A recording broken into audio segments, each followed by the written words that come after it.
السلام علیکم۔ آج ہم جانیں گے حضرت موسیٰ علیہ السلام کی رات کے اندھیرے میں مصر سے روانگی۔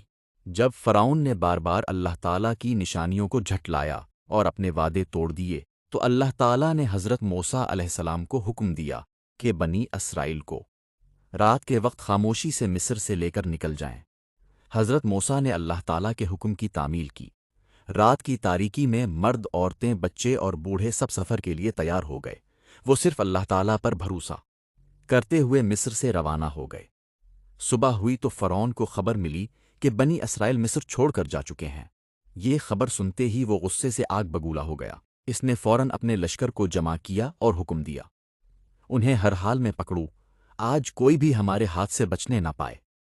چند ہی لمحوں میں ایک بہت بڑا لشکر گھوڑوں اور ہتھیاروں کے ساتھ بنی اسرائیل کے پیچھے روانہ ہو گیا۔ ادھر حضرت موسیٰ اور بنی اسرائیل مسلسل سفر کرتے رہے، یہاں تک کہ وہ ایک بہت بڑے سمندر کے کنارے پہنچ گئے۔ پیچھے فرعون کا طاقتور لشکر تیزی سے قریب آ رہا تھا اور سامنے گہرا سمندر تھا۔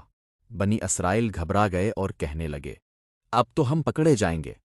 لیکن حضرت موسیٰ نے پورے یقین کے ساتھ فرمایا، ہرگز نہیں، میرا رب میرے ساتھ ہے، وہ ضرور میری رہنمائی فرمائے گا۔ یہ الفاظ صرف ایک جواب نہیں تھے، بلکہ اللہ تعالیٰ پر کامل بھروسہ اور یقین کا اعلان تھے۔ لیکن اب سوال یہ تھا کہ ایک طرف بے کنار سمندر اور دوسری طرف فرعون کا لشکر، آخر اللہ تعالیٰ اپنے نبی اور بنی اسرائیل کو کیسے بچائیں گے؟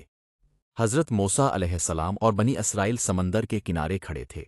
سامنے گہرا سمندر تھا اور پیچھے فرعون کا طاقتور لشکر تیزی سے قریب آ رہا تھا۔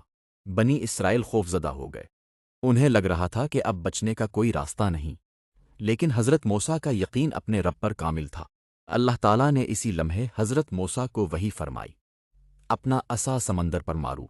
حضرت موسیٰ نے فوراً اللہ تعالیٰ کے حکم پر عمل کیا۔ جیسے ہی عصا سمندر پر مارا، اللہ تعالیٰ کے حکم سے سمندر دو حصوں میں تقسیم ہو گیا۔ سمندر کے درمیان خشک راستے بن گئے اور دونوں طرف پانی پہاڑوں کی طرح کھڑا ہو گیا۔ یہ منظر دیکھ کر بنی اسرائیل حیران رہ گئے۔ اللہ تعالیٰ نے ان کے لیے وہاں راستہ بنا دیا جہاں بظاہر کوئی راستہ موجود نہیں تھا۔ حضرت موسیٰ نے بنی اسرائیل کو آگے بڑھنے کا حکم دیا۔ مرد، عورتیں، بچے اور بوڑھے سب اس خشک راستے سے سمندر پار کرنے لگے۔ جب فرعون نے یہ منظر دیکھا تو اس کے غرور نے اسے پھر دھوکے میں ڈال دیا۔ اس نے اپنے لشکر سے کہا، ان کے پیچھے سمندر میں داخل ہو جاؤ۔ فرعون اور اس کا پورا لشکر اسی راستے پر دوڑ پڑا، لیکن انہیں معلوم نہیں تھا کہ اللہ تعالیٰ کا فیصلہ ہو چکا ہے۔